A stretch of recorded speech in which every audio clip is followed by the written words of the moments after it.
Hello प्यारे बच्चों, ये एरिथमेटिक सीरीज का लेक्चर नंबर 3 है और इसमें मैं आपको भी बताने जा रहा हूँ काफ़ी इम्पोर्टेंट कुछ क्वेश्चंस जो पिछले लेक्चर में हमने आपको नहीं बताया था। लेकिन ये मैं आपको बता दूं कि जेई एडवांस या जेई मेंस के लिए काफ़ी इम्पोर्टेंट क्वेश्चंस हैं और कुछ ऐसे क्वेश्चन जो आपको मिलेंगे इसमें जो कि बोर्ड लेवल के लिए भी काफ़ी इम्पोर्टेंट है। तो आप अगर आपने पिछला लेक्चर नहीं देखा है, पिछले लेक्चर को अगर आप देखे हो तभी ये क्वेश्चंस बनेंगे या समझ में आएंगे। और अगर आपने पिछला लेक्चर देख लिया है तो कोई दिक्कत नहीं है, आप इस क्वेश्चन को पहले आप पॉज करके ट्राई करिए और उसके बाद से बनाने की कोशिश करिए। ठीक है, तो आगे बढ़ते हैं। एक क्वेश्चन है आपकी स्क्रीन के ऊपर, ये रहा। ये क्वेश्चन आपका दिया हुआ है। मान लीजिए पहली सीरीज है जिसका फर्स्ट टर्म A1 है, कॉमन डिफरेंस D1 है, और ये दूसरी सीरीज है जिसका फर्स्ट टर्म्स A2 है और कॉमन डिफरेंस D2 है। तो इसके सम का फार्मूला पहले लिखते हैं और n टर्म्स की बात किया जा रहा है, दोनों सीरीज में n टर्म्स की बात किया जा रहा है। तो चलो मान ली हमने सीरीज के सम्स का फार्मूला लिख देते हैं। n/2 2a1 plus n-1 into d1, ये पहली सीरीज का फार्मूला हो गया।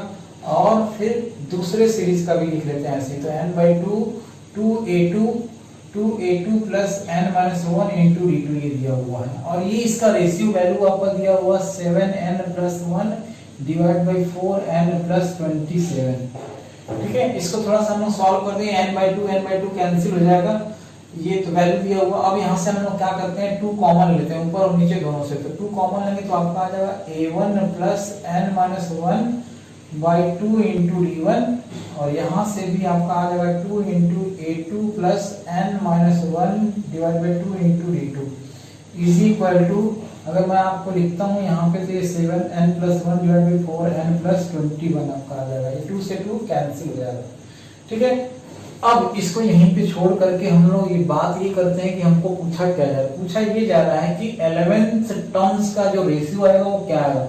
11th टर्म यानी T11 की बात किया जा रहा है। तो T11 for the first series will be A1 plus 11 - 1 into D1 या A1 प्लस 10 D1। ठीक है, ये फर्स्ट सीरीज की बात किया जा रहा है और S1 सीरीज की बात किया जा रहा है। T11 is equal to A2 plus ऐसी 10 D2 हो जाएगा फॉर द S2 यानी सेकेंड सीरीज की बात किया जा रहा है। तो हमको क्या निकालना है, इन दोनों का रेशियो निकालना है। A1 plus 10 D1 divide by A2 plus 10 D2 का वैल्यू फाइंड आउट करना है। तो अगर आप यहाँ पे ध्यान से आप देखो तो ये जो हमने वैल्यू फाइंड आउट किया वो क्या किया है, A1 plus n-1 D1 divide by A2 plus n-1 D2 is equal to 7n + 1 divide by 4n + 21।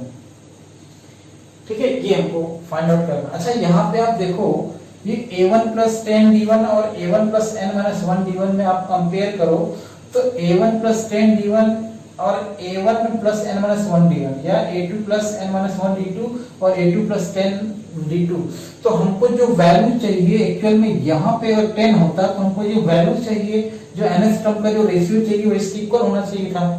तो एक काम करते हैं, मैं क्या करता हूँ n-1 की वैल्यू को इसके इक्वल कर देता हूँ ताकि ये वाला जो वैल्यू आएगा ये 10 बन जाएगा। तो A1 प्लस 10 D1 और A2 प्लस 10 D2 यानी कि हमको मिल जाएगा n-1 इज इक्वल टू हो जाएगा 10, तो n का वैल्यू आपको मिल जाएगा 11।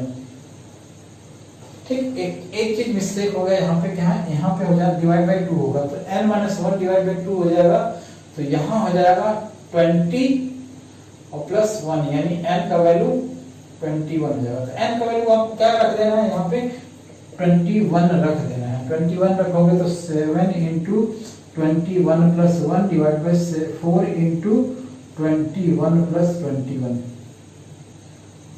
7 4 11 को 1 और 10 की 11, 111।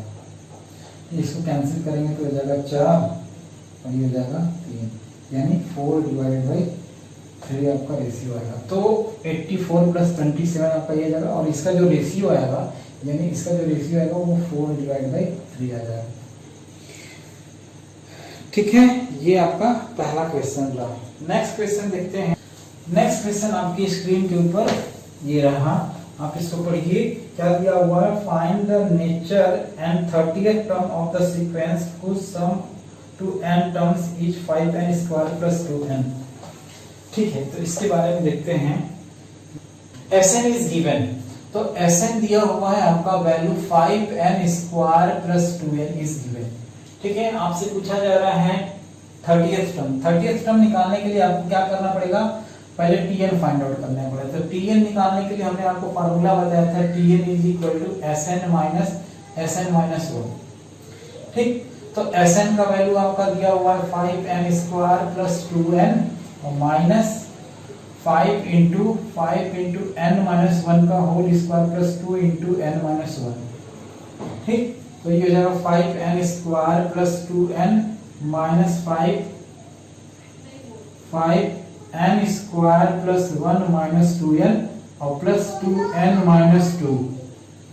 ठीक, तो 5n square plus 2n minus 5n square plus 5 minus 10n और प्लस 2n माइनस 2। ठीक है, तो ये आपका हो जाएगा, ब्रैकेट ओपन कर लेते हैं, तो plus 2n minus 5n square minus 5 plus 10n और ये हो जाएगा माइनस 8n। माइनस 8n में ये मल्टीप्लाई होगा तो प्लस 8n हो जाएगा और 8n और माइनस माइनस यहाँ हो जाएगा प्लस 2। तो ये 5n स्क्वायर से कैंसिल हो जाएगा, 8 और 2 10n हो जाएगा और 10n माइनस 5 प्लस 2 यानी हो जाएगा माइनस 3। तो Tn का जो वैल्यू आएगा 10n माइनस 3। हमसे 30th टर्म पूछा जा रहा था, n का वैल्यू 30 रख दो, तो 10 इंटू 30 माइनस 3 यानी 300 माइनस 3 यानी 297।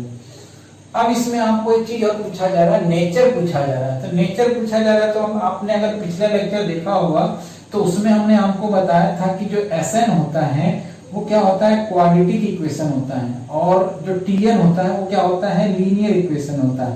an प्लस बी मान लो या अल्फा n प्लस बीटा मान लेते हैं, ऐसे हमने बताया था। तो इस टाइप से अगर आप ध्यान दोगे तो ये क्या आ रहा है, लीनियर इक्वेशन में आ रहा है, और Sn जो आ रहा है वो क्वाड्रेटिक इक्वेशन आ रहा है। तो नेचर इसका मतलब क्या हो जाएगा कि ये AP में होगा। तो आप नेचर के बारे में क्या बता सकते हो, this will be in AP। अगर आपको फाइंड आउट करना है तो आप इसमें निकाल भी सकते हो, Tn का value first second third term निकालोगे तो अपने आप AP बनता चला जाएगा। ठीक है, तो ये काफी इंपॉर्टेंट क्वेश्चन रहा, जो कि इसमें पिछले लेक्चर में हमने इसका कॉन्सेप्ट बताया था, आप इस तरीके से सॉल्व कर सकते हो। ठीक है, दूसरा सीरीज दिया हुआ है 1, 8, 15, 22 अप टू 300 टर्म्स तक। ठीक है, दो सीरीज दिया हुआ है। इसमें क्या पूछा जा रहा है, फाइंड द नंबर्स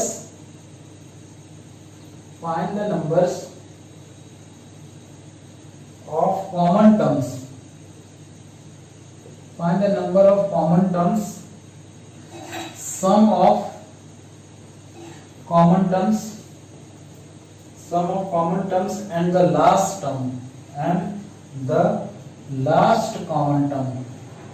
ठीक है, तो ये आपका एक क्वेश्चन दिया हुआ है, जिसमें पहला सीरीज दिया हुआ है आपका S1 AP का है 500 टर्म्स तक, S2 दिया हुआ है 300 टर्म्स तक। तो इसमें आपको एक सीरीज बनाना है जो इन दोनों में कॉमन आपका आ रहा होगा या कॉमन टर्म्स मिल रहा होगा। तो चलिए, पहले हमने पहली सीरीज के बारे में बात किया। पहले सीरीज के बारे में अगर आप बात करोगे तो पहले हम ये निकाल लेते हैं कि इसमें पहले सीरीज की अगर बात करते हैं तो देखिए, इसमें फर्स्ट टर्म आपका दिया हुआ है 2 दिया हुआ है, कॉमन डिफरेंस दिया हुआ 5 दिया हुआ है। ठीक है, 500 टर्म्स तक की बात किया जा रहा है। तो हम लोग ये देखते हैं कि 500 टर्म्स आएगा क्या। तो T 500 is equal to A plus n minus 1 into D, यानी 500 माइनस 1 इंटू डी। डी का वैल्यू क्या दिया हुआ है, 5 दिया हुआ। तो हम लोग निकालेंगे तो इसका जो वैल्यू आएगा वो क्या आ जाएगा, 499 इंटू 5। ठीक, दूसरे सीरीज की बात करते हैं। तो दूसरे सीरीज में आपका अगर मान लेते हैं, बात करते हैं, तो उसमें फर्स्ट टर्म आपका आ जाएगा 1 आ जाएगा, कॉमन डिफरेंस जो आएगा वो आ जाएगा 7 और n n का वैल्यू यानी 300 टर्म्स है, तो 300 टर्म्स की बात करते हैं। तो 300 टर्म्स क्या आएगा, यानी लास्ट वाला टर्म्स क्या आएगा उसके बारे में बात करते हैं। तो ये आपका आ जाएगा, आप इस फार्मूले से भी यूज कर सकते हो, n इंटू डी प्लस ए माइनस डी का भी यूज कर सकते हैं। चलो मैं इसी से करता हूँ। तो n यानी 300 और d यानी आपका 7 प्लस a माइनस डी यानी 1 माइनस d यानी 7। तो ये आपका आ जाएगा 21 माइनस 6 यानी 2094। अब आप यहाँ पे ये देख रहे हो कि इन दोनों सीरीज में जो कॉमन टर्म्स आएगा वो कहाँ तक आएगा, मैक्सिमम तो यहीं तक आ सकता है, क्योंकि इससे आगे ये जो लास्ट, इसका जो लास्ट टर्म आ रहा है वो 2094 आ रहा है और इसका लास्ट आ रहा है 4997 आ रहा है। तो इसका मतलब कॉमन टर्म्स कहाँ तक मिलेगा, सिर्फ यहीं तक मिलेगा। अब हम ये देखते हैं कि कॉमन टर्म्स जो मिलेगा वो कहाँ मिलेगा, क्या मिलेगा और कहाँ तक मिलेगा। तो पहले हम ये देखते हैं कि इसमें जो कॉमन डिफरेंस आ रहा है वो आ रहा है 5 आ रहा है और इसमें जो कॉमन डिफरेंस आ रहा है वो 7 आ रहा है। ठीक, तो हम लोग तरीका क्या होता है निकालने का, जो सीरीज बनाते हैं उसकी बात कर रहा हूँ। उस सीरीज में हम लोग ये देखते हैं कि जो कॉमन डिफरेंस पहले वाले टर्म्स का आ रहा है वो क्या आ रहा है और दूसरे वाले सीरीज में कॉमन डिफरेंस क्या आ रहा है। उसके बाद जो कॉमन डिफरेंस आता है उन दोनों का हम लोग क्या करते हैं, एलसीएम निकालते हैं। तो एलसीएम निकालेंगे तो 5 और 7 का एलसीएम क्या आ जाएगा, तो यहाँ पे आप लिखोगे LCM of S1 common difference of S1 and S2 is 35। ठीक है, तो सीरीज बनाते हैं। अब जब कॉमन डिफरेंस आपको पता चल गया तो हम लोग क्या करेंगे, सीरीज बनाएंगे। अब सीरीज आप बनाओ, देखो क्या मिल के आएगा। तो सबसे पहले आप ये देखते हो कि इसमें जो पहला टर्म्स आएगा वो क्या मिल के आएगा। तो अगर मान लेते हैं आप यहाँ देखोगे 2 7 12 17 और ये जगह 22 आएगा। तो ये आपका जो पहला टर्म्स कॉमन मिलेगा। आप और आगे बढ़ते हैं तो ये 22 यहाँ भी पहला टर्म्स मिल रहा है और यहाँ भी मिल रहा है। तो अब मान लेते हैं कॉमन टर्म्स S12 निकालते हैं, कॉमन सीरीज निकालते हैं। तो कॉमन सीरीज में पहला टर्म्स आपको मिल गया 22, पहला कॉमन टर्म्स। उसके बाद हमको D मिल गया है, तो D में हम लोग क्या करते चले जाएंगे, मतलब D को ऐड करते चले जाएंगे, आपका सीरीज मिलता चला जाएगा। ठीक है, इसको आप ऐड करोगे तो जो वैल्यू मिलेगा वो क्या मिलेगा, फिर इसमें आप 57 में आप क्या ऐड कर दो 35, डी ऐड करते चले जाओ, आपका सीरीज मिलता चला जाएगा। तो आप ऐड करोगे तो हो जाएगा 2 और 92 आ जाएगा। ऐसी मान लो ये सीरीज आपका मिल गया। अगर मान लेते हैं आपको इसमें निकालना है, सम निकालना है, तो ठीक है, हमको ये पता है कि फर्स्ट टर्म आपका 22 है, कॉमन डिफरेंस अभी हमने 35 निकाला। इसमें सबसे पहले हमको n निकालना पड़ेगा, कितने टर्म्स आएंगे। और मानो tn अभी के लिए 2094 लेके चल रहे हैं कि n का वैल्यू जो हमारा मानो 60.2 आ रहा है, n का वैल्यू हमको क्या लेना है, 60 लेना है, इंटीजर लेना है। तो n का वैल्यू, चलो हमने ये सब डिवाइड करने की जरूरत नहीं है, n का वैल्यू हमने क्या ले लिया, इंटीजर ले लिया। फिर से एक बार देख लो, अगर मान लेते हैं हम इस सीरीज में हमको ये देखना है कि हमारा लास्ट टर्म 2094 आ रहा है। ठीक है, हमने सीरीज बनाया, n का वैल्यू निकाला, n का वैल्यू कितना आ रहा है 60.2 आ रहा है। तो n का वैल्यू हमेशा इंटीग्रल वैल्यू होता है। तो इसका मतलब ये हुआ कि n का वैल्यू क्या आएगा, 60 आएगा। अब 60 आने का मतलब ये हुआ कि आपको सारा टर्म्स मिल जाएगा। अब इसी से आप यहाँ पे निकाल भी सकते हो लास्ट टर्म tn जो आएगा, यानी t60 जो आएगा वो कितना आएगा, 2062 आएगा। ठीक है, 2062 आएगा। 60th टर्म जो आपका आएगा वो 2062 आएगा। तो अब इसी का यूज करके हम लोग क्या कर लेते हैं, सम भी निकाल लेते हैं। कितने टर्म्स हैं, टोटल 60 टर्म्स है। तो 60 टर्म्स का सम निकाल लेते हैं। 60/2 a 22 प्लस tn हमारा दिया हुआ है, tn यानी t60th जो टर्म है 2062 है। ऐड कर लिया, यहाँ जगह 30 और यहाँ आ जाएगा आपका 480 और 2082। अब इसको मल्टीप्लाई करो 30 into 2084। तो यहाँ से आप मल्टीप्लाई करोगे 60 टर्म्स का जो सम आएगा वही आपका आंसर हो जाएगा, जो भी आएगा वो आपका आंसर हो जाएगा। ठीक है, नेक्स्ट हमारा टॉपिक है प्रॉपर्टीज ऑफ अरिथमेटिक प्रोग्रेशन। तो प्रॉपर्टीज क्या होता है उसके बारे में बात करने जा रहे हैं। प्रॉपर्टीज ऑफ, ये काफी इंपॉर्टेंट है, ध्यान रखना है एपी की प्रॉपर्टी के बारे में। तो पहला प्रॉपर्टी ये है कि अगर मान लिया, सबसे पहले आप ये देख लो कि अगर मान लो कोई सीरीज है A1 A2 A3 A4 and so on AN, ये किस में है, AP में है। तो पहला प्रॉपर्टीज ये है कि अगर आप किसी कांस्टेंट टर्म से इसमें ऐड या सब्ट्रैक्ट करते हो तो इस सीरीज में कोई इफेक्ट नहीं आएगा। ठीक है, इस सीरीज में कोई भी इफेक्ट नहीं आएगा। बच्चों मैं एक बात बताऊं, अगर आपको कभी भी इस टाइप का डाउट हो रहा है कि क्या ये सही लिखा हुआ है, अगर गलत लिखा हुआ, चाहे कोई भी मैथमेटिकल टर्म से कोई फार्मूला है, तो आप एक सीरीज बना लो एपी का और उसमें कोई अपने से कॉमन टर्म्स लिख, जैसे मान लो 2 4 6 8, मान लो हमने एक सीरीज बनाया ऐसे छोटा सा, और मैं सभी में क्या कर दे रहा हूँ, कोई कांस्टेंट टर्म्स ऐड या सब्ट्रैक्ट कर देता हूँ। चलो मान लो हमने इसमें 3 ऐड कर दिया, तो 3 ऐड करूंगा तो क्या जाएगा, ये 5 हो जाएगा, ये 7 हो जाएगा, ये 9 हो जाएगा, 11 हो जाएगा, ऐसे ही आपका सीरीज बनता चला जाएगा। तो ये यूनिवर्सल ट्रू है किसी भी एपी सीरीज के लिए। ठीक है, और सेकेंड मानो फार्मूला आपका मतलब प्रॉपर्टीज है, अगर कोई एपी सीरीज है उसमें किसी कांस्टेंट टर्म से मल्टीप्लाई करते हो तो भी ये सीरीज एपी में ही रहेगा। ये किस में आएगा, एपी में ही होगा।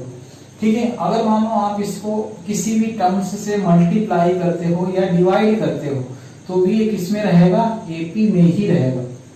मल्टीप्लाई या डिवाइड दोनों के केस में a1 divide by k, a2 divide by k, a3 divided by k and so on an divide by k भी किस में रहेगा, एपी में ही रहेगा। ठीक, चौथी प्रॉपर्टीज है, मान लेते हैं कोई दो सीरीज है a1 a2 a3, मान लेते हैं ये an है, ये भी एपी में है, और एक दूसरी सीरीज है b1 b2 b3 and so on bn, ये भी किस में है, एपी में है। ठीक है, दोनों का सम और मतलब एडिशन और सब्ट्रैक्शन भी एपी में आएगा। तो a1 plus minus b1, a2 plus minus b2, a3 plus minus b3 and so on an plus minus bn भी किसमें आएगा, एपी में ही होगा। ठीक है, ये काफी इंपॉर्टेंट प्रॉपर्टीज है ये भी। तो आपको ये ध्यान रखना कि अगर पहली सीरीज एपी में है और दूसरी भी सीरीज एपी में है तो दोनों को आपस में ऐड या सब्ट्रैक्ट करेंगे तो भी ये एपी में ही आएगा। आपको देखना है, चेक करना है, तो यही मेथड आप अप्लाई कर सकते हैं जो भी हमने ऊपर में बताया था। कोई भी दो सीरीज ले लो और उसका एडिशन और सब्ट्रैक्शन चेक कर सकते हो कि वो एपी में आ रहा है कि नहीं आ रहा है। ठीक है, इसके बाद नेक्स्ट और मोस्ट इंपॉर्टेंट प्रॉपर्टीज जो कि चौथी पांचवी प्रॉपर्टी है, पांचवी properties most important for the JEE mains and advance के लिए। ठीक है, किसी भी एपी सीरीज में फर्स्ट टर्म और लास्ट टर्म का जो सम आएगा सेकेंड टर्म और लास्ट सेकेंड टर्म्स के इक्वल आएगा। ठीक, हमेशा कभी भी एपी सीरीज में, मान लो अगर मैं यहाँ पे a3 लेता हूं तो an-2 का जो वैल्यू है वो उसके इक्वल आएगा। ऐसे ही मैं इसको लिख सकता हूँ इक्वल टू an या मान लेते हैं ar प्लस an-r+1 का जो वैल्यू आएगा वो इक्वल आएगा। ये हर जगह इक्वल आएगा। ठीक है, तो इसको आपको मेमोराइज कर लेना है। देखो, अगर मैं ये फर्स्ट टर्म और लास्ट टर्म को लूंगा, मान लो जो भी सीरीज है, तो a1 प्लस a24 किसके इक्वल आएगा, a2 प्लस a23 के इक्वल आएगा। ऐसे ही a3 प्लस a22 भी इसके इक्वल आएगा। ऐसे ही a4 a21 के इक्वल आएगा। ऐसे ही सारे टर्म्स आपका इक्वल मिलते चले जाएंगे। ठीक है, जो हमको ये सीरीज में दिया हुआ है, मान लो ये a1 प्लस a24 किसके इक्वल आएगा, प्लस a20 के इक्वल आएगा। इसी हिसाब से आप अगर निकालोगे तो a10 और a24, ये हमने जो फार्मूला लिखा था ar प्लस an-r+1 का यूज करके, तो टोटल टर्म्स हमारे कितने हैं, 24 हैं, यानी n का वैल्यू है 24 और जो टर्म्स निकालने, मान लो r का वैल्यू है 10, तो आप पुट कर लो। मान लो अगर यहाँ 10 निकालते हैं तो यहाँ कितना आ जाएगा, 24 माइनस 10, 24 माइनस 10 प्लस 1, तो कितना आ जाएगा, a10 प्लस 14, a14 प्लस 1 यानी a15, a10 प्लस a15 आ जाएगा। ठीक है, तो यहाँ पे a10 प्लस a15 आ जाएगा। तो a10 प्लस, इसमें देखो a10 प्लस a15 आपका इक्वल आएगा। फिर अब क्या बचा, a5 प्लस a20, आपको यहाँ पे देखने से समझ में आ रहा होगा कि जितना टर्म्स दिया हुआ 24 टर्म्स दिया हुआ है, तो जो इसका सम आता है, आप इसमें भी देखो, इसका जो सम आएगा वो हमेशा n+1 आना चाहिए। इसका और इसका जो सम आएगा वो हमेशा n+1 आएगा। तो n नंबर ऑफ टर्म्स कितने हैं 24 है, यहाँ पे सम हमारा 25 है, यहाँ भी 25 और यहाँ भी 25 आना चाहिए, आ रहा है। ठीक है, तो ये हमारा जो 6 टर्म्स था, टोटल 6 टर्म्स था, ये सारे क्या हैं इक्वल आ रहे हैं। तो मैं क्या किया, चलो हमको जो वैल्यू निकालना था, चलो हमने क्या कर लिया A1 + A24 निकाल लिया, और ये और ये इक्वल है। तो मैं क्या करता हूँ कि जब ये इक्वल है, ये दो टर्म्स इक्वल हैं, तो मैं इसको इतना और इतना को मानो अगर ये मैं डी मानता हूँ, तो ये कितना आ जाएगा, ये डी और ये डी, ये मानते हैं अल्फा मान लेते हैं, ये अल्फा है, ये भी अल्फा है और ये भी अल्फा है। तो इसका वैल्यू जो आएगा वो कितना आ जाएगा 3 अल्फा आ जाएगा। तीनों को जब ऐड करेंगे तो 3 अल्फा आ जाएगा। ये वाली वैल्यू कितना आएगा 3 अल्फा के इक्वल आ जाएगा। तो अल्फा का वैल्यू निकालेंगे तो कितना आ जाएगा 225। तो अल्फा का वैल्यू, अल्फा ये है, मान के चलो A1 + A24 = 225/3। सॉल्व करेंगे तो इस जाएगा 7 और 75 आ जाएगा। हमको क्या निकालना था, सम निकालना था, सम यानी इसका वैल्यू निकालना था। तो सम निकालने का तरीका क्या होता है, Sn = n/2 a + tn। Number of terms 24 है, तो 24/2। फर्स्ट टर्म हमको पता है, फर्स्ट टर्म और लास्ट टर्म का सम पता है, ऑलरेडी दिया हुआ है। फर्स्ट टर्म है, लास्ट टर्म है, इसका वैल्यू कितना दिया हुआ है 75। सॉल्व कर लेते हैं, तो 12 × 75 यानी आपका आ जाएगा 900। तो Sn का जो वैल्यू आ जाएगा वो कितना आ जाएगा 900 आ जाएगा। तो ये रहा आपका लेक्चर नंबर 3 और मतलब अरिथमेटिक प्रोग्रेशन का एपी से रिलेटेड। इससे आगे या इससे हट करके आपको और कोई क्वेश्चन नहीं मिलने वाला है। अगले सीरीज में यानी अगले लेक्चर में हम लोग पढ़ेंगे अरिथमेटिक मीन पढ़ेंगे। अरिथमेटिक मीन काफी इंपॉर्टेंट चैप्टर है और काफी इंपॉर्टेंट टॉपिक है, तो मैं कोशिश करूंगा कि ये 2 लेक्चर में आपका कंप्लीट हो जाए। और अगर इसमें भी अगर आपको कोई क्वेश्चन डाउट हो रहा है तो आप कमेंट बॉक्स में आप कमेंट करके पूछ सकते हैं, और कोई डाउट है तो आप क्लियर कर सकते हैं। Thank you and have